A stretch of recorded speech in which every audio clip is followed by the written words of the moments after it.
gentlemen of Barangay 125, Tondo, Manila.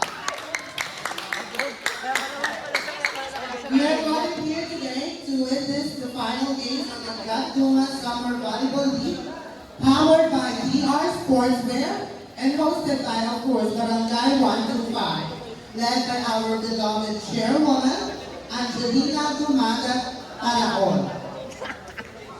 Before we witness our games today, we would like to present to you the names who dominated the court for the entire season of our league.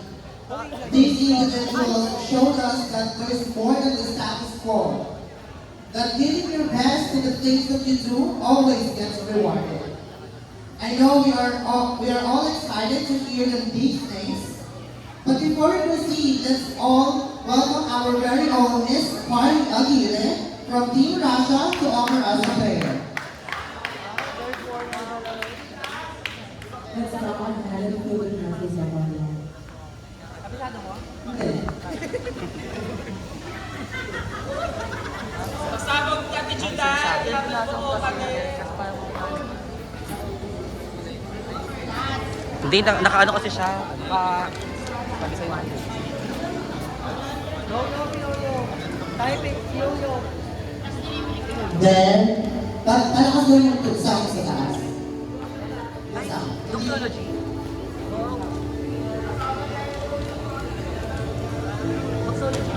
Ilang mo yun ah?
Thank you so much for